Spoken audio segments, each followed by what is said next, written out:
Hello everybody and a very warm welcome to NEET now your NCERT destination, जहां हम बात कर रहे हैं चैप्टर एनिमल किंगडम की। बहुत सारे ही लगभग फाइलम जो है हमने कवर कर लिए हैं। अब है फाइलम कॉर्डेटा में और धीरे धीरे हम उसमें जो क्लासेस हैं अब वो डिस्कवर करेंगे। ठीक है, now today we are going to talk about the first class, ठीक है, जो कि आती है अंडर एग्नेथा। ठीक है, जो वर्टिब्रेटा है। Like if you remember Chordata में 3 डिवीजन थी, ठीक है, यूरोकॉर्डेटा और Tunicata, Cephalochordata, lastly vertebrata. Vertebrata में पहली डिवीजन थी एग्नेथा, जिनमें जॉज नहीं होते, और अगर आप यहाँ पे देखोगे इनके जॉज नहीं है। ठीक है, सो इसी को हम देखेंगे और अब हम देखते हैं कि हमारी आगे क्लास साइक्लोस्टोमेटा क्या बात करी है।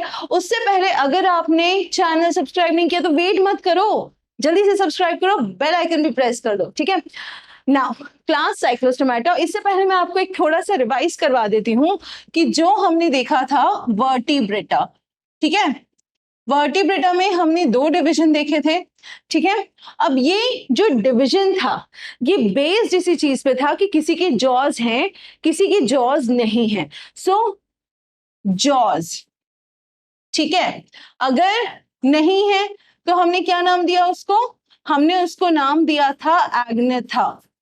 ठीक है, और इसमें सिर्फ एक ही क्लास है जो हमको पढ़नी है, and which is your Cyclostomata. ठीक है, और जिनके जॉज थे, ठीक है, वो कौन थे? नाथोस्टोमेटा। ठीक है, सो ये हो गए आपके 2 डिवीजन। फिलहाल है हम यहाँ पे जो कि है हमारी class Cyclostomata. Now class Cyclostomata में 2 चीजें आपको याद रखनी है। इनकी बॉडी जो है एक तो थोड़ी सी वर्म लाइक है, जॉज तो बिल्कुल नहीं है, जॉज बिल्कुल नहीं है। ठीक है, and worm like body also. All living members of the class Cyclostomata are ectoparasites on some fishes. Ecto outside, ठीक है, पैरासाइट जो होस्ट पे है बट मर नहीं रहा है, होस्ट जिंदा है और उससे हम अपना न्यूट्रिशन डिराइव करें।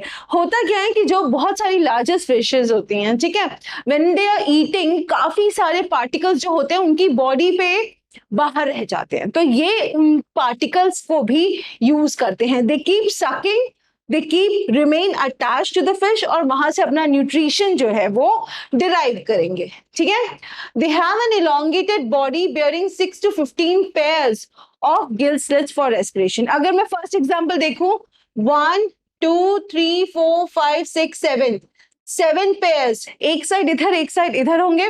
सो we have 7 pairs of gill slits। यहां भी होंगे बट अभी हमको वो बहुत ज्यादा इजीली विजिबल नहीं है, यहां बहुत इजीली दिख रहे हैं। बहरहाल जो आपकी क्लास साइक्लोस्टोमेटा है इसमें हमको ये तो पता चल गया कि आपके एक्टोपैरासाइट्स है। दूसरी बात, आपकी इलोंगेटेड बॉडी है, देखोगे तो लंबी सी बॉडी है, and 6 to 15 pairs of your gill slits. Cyclostomes have a sucking and circular mouth without jaws. Like I said, jaws यहाँ नहीं है, jaws जो है यहाँ प्रेजेंट नहीं होंगे आपके। Their body is devoid of scales and paired fins। यहाँ पे fins नहीं है और scales भी नहीं है। If you remember, हम जब भी अपनी fish बनाते थे, ठीक है, इस तरीके से हम हमेशा fins बनाते हैं, राइट, और यहाँ पे फिर इस तरीके से स्केल्स बनाते थे, तो ये जो स्केल्स हैं वो नहीं है। इसके अलावा एक और टाइप के स्केल्स होते हैं जो आपकी स्ट्रॉन्गर फिशेस पे होते हैं, प्लेकॉइड, जो हम देखेंगे अगली क्लास जब हम पढ़ेंगे, वो होते हैं शार्क वगैरह पे। ठीक है, तो वहां पे उस टाइप के भी, किसी भी टाइप के अगर हम बात करें, यहाँ पे स्केल्स जो है वो एब्सेंट है। ठीक है, फिन्स भी नहीं है। Cranium and vertebral column are cartilaginous. Circulation is of closed type. Cranium हमारा पूरा फेस है, right, school box, right.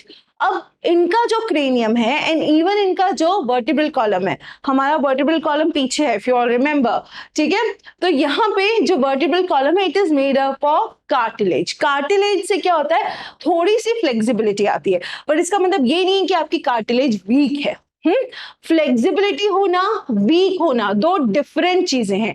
Flexibility से आपको मूवमेंट में आसानी होगी, ठीक है, और आपकी कार्टिलेज उतनी ही स्ट्रांग है, वीक नहीं है। जस्ट बिकॉज वो मूवमेंट फ्लेक्सिबल ज्यादा है, इसका मतलब ये नहीं है ना कि वो बहुत आसानी से ब्रेक हो जाएगी। ये जनरली एक मिथ है जो बच्चों के दिमाग में होता है, so get rid of that. ठीक है, चलिए नाउ अच्छा हाँ, एक पॉइंट पीछे रह गया आपका, वो मैं आपको करवा दूं। Circulation is of close type. जो इनका सर्कुलेशन है, यानी कि obviously circulatory system, arteries, vessels, everything is present and their circulatory system is closed type.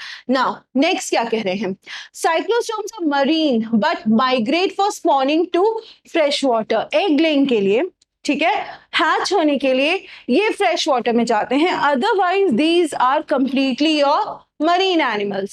After spawning, within a few days they die. Their larvae after metamorphosis return to the ocean. Development indirect है।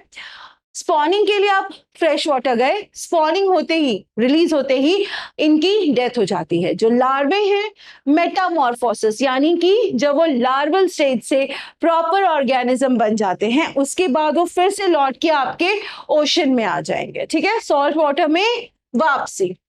Examples, petromyzon or lamprey and myxine, hagfish.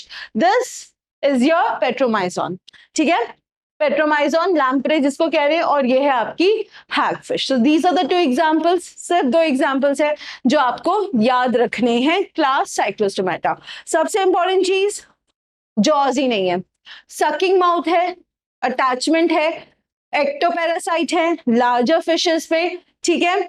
एक चीज, circulatory system जो है वो close type का है, cranium, vertebral column cartilage का बना हुआ है, स्पॉनिंग करते हैं फ्रेश वाटर में, after spawning they die. Larva जब मेटामॉर्फोसिस, यानी कि जो कंप्लीशन ऑफ स्टेजेस है ताकि वो पूरा फुल ब्लोन ऑर्गेनिज्म बन सके, जब वो कंप्लीट कर लेता है तो वापस से ओशन में आ जाता है, ठीक है। So this is how it occurs. Now since larval stage है तो क्या होगा आपका डेवलपमेंट इनडायरेक्ट, ठीक है। सो दिस इज साइक्लोस्टोमेटा, छोटी सी इकलौती सी क्लास जो हमको एग्नेथा में देखनी है। I hope it is clear to you all.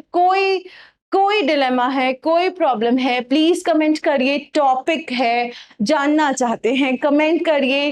कोई नया चैप्टर स्टार्ट करवाना चाहते हैं वो भी लिख दीजिए, will start off with that chapter as well, ठीक है। सो टिल देन, जब तक हम नई क्लास के साथ आपको मिलेंगे, पढ़ते रहिए, प्लीज पढ़ लीजिए, अभी से ही तैयारी करिए ताकि एंड में जो वो लास्ट 2-3 मंथ्स होते हैं ना, उनमें एकदम पैनिक वाली स्टेज जो होती है उससे बच सकें, ठीक है। सो keep reading, keep studying, keep solving questions. जितने मिले खुद ही क्वेश्चन बना के सॉल्व करने की कोशिश करिए, ठीक है। स्पॉनिंग वाला पॉइंट यहाँ पे ज्यादा ध्यान रखिएगा, ठीक है। तो जब तक हम अगली बार मिलेंगे तब तक पढ़ते रहिए, ध्यान रखिए। Thank you.